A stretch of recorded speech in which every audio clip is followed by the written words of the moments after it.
നിത്യജീവനുണ്ട്. ഈശോ പറയുകയാണ്, ഞാൻ ലോകത്തിന്റെ പ്രകാശമാണ്.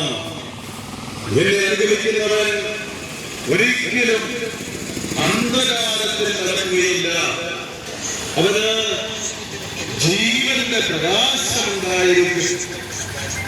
ഞാൻ വന്നത് ജീവനുണ്ടാകാനും അത് സമൃദ്ധമായി നൽകാനുമത്രേ. അധ്വാനിക്കുന്നവരും ഭാരം വഹിക്കുന്നവരുമായ നിങ്ങളെല്ലാവരും എന്റെ അരികിൽ വരുമെങ്കിൽ ഞാൻ നിങ്ങളെ ആശ്വസിപ്പിക്കാം. സഹോദരങ്ങളെ, ഈ അടുത്ത നൂറ്റാണ്ടില് പോളണ്ടിൽ ജീവിച്ചിരുന്ന മരിയ ഫൗസ്റ്റീന കൊവാൾസ്കെ എന്നു പേരുള്ള ഒരു സന്യാസിനി, ഒരു പാവപ്പെട്ട സിസ്റ്റർ. ഈ സിസ്റ്ററിന് ഈശോ അനേകം തവണ പ്രത്യക്ഷപ്പെടുകയുണ്ടായി. ഈ അടുത്ത നൂറ്റാണ്ടില് 1930-38 കാലയളവില് ഈ സിസ്റ്ററും 33 വർഷക്കാലമാണ് ജീവിച്ചത്. ഈ സിസ്റ്റർ അനേകം തവണ ഈശോ പ്രത്യക്ഷപ്പെട്ടു ദൈവ കരുണയുടെ ആഴങ്ങൾ വെളിപ്പെടുത്തുകയുണ്ടായി. ഒരിക്കല് ഈശോ പ്രത്യക്ഷപ്പെട്ടിട്ട് പറഞ്ഞു, മകളെ, നീ ഇപ്പോൾ എന്നെ കാണുന്നത് പോലെ ഒരു ചിത്രം വരയ്ക്കണം. ആ ചിത്രത്തില് ഈശോയെ ഞാൻ അങ്ങയിൽ ശരണപ്പെടുന്നുവെന്ന് ആലേഖനം ചെയ്യണം.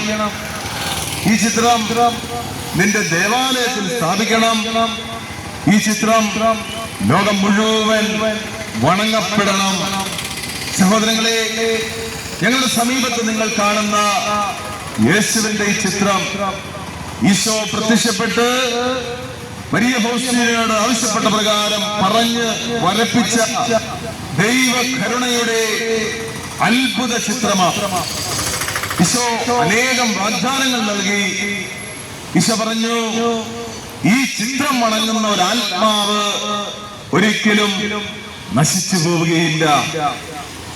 എന്റെ കരുണയിൽ നിന്നും കൃപകൾ സ്വീകരിക്കാനുള്ള ഒരു പാത്രമാണ്. ഈശോയെ ഞാൻ അങ്ങയിൽ ശരണപ്പെടുന്നുവെന്ന് ആലേഖനം ചെയ്ത എന്റെ കയ്യൊപ്പോടുകൂടിയ ഈ ചിത്രം സ്ഥാപിക്കുന്ന ഭവനങ്ങള്, ദേശങ്ങള് എന്റെ കരുണയാൽ ഞാൻ പ്രത്യേകം സംരക്ഷിക്കും. സഹോദരങ്ങളെ, ദൈവ കരുണയുടെ അത്ഭുത ചിത്രം ആവശ്യമുള്ളവർക്കെല്ലാം സൗജന്യമായി നിങ്ങൾക്ക് ഇവിടെ നിന്ന് ലഭിക്കുന്നതാ. അതുപോലെ തന്നെ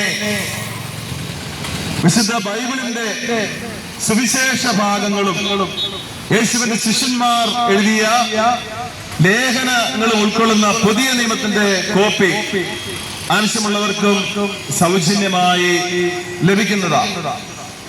ദൈവത്തിന്റെ വചനം ജീവവും ഊർജ്ജസ്വലവുമാണ്.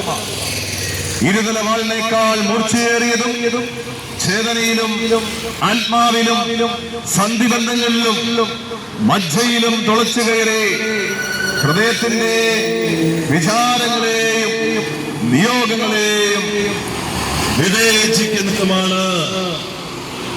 പറയുകയാണ്, എന്റെ വചനം അഗ്നി പോലെ, പാറയെ തകർക്കുന്ന കൂടം പോലെ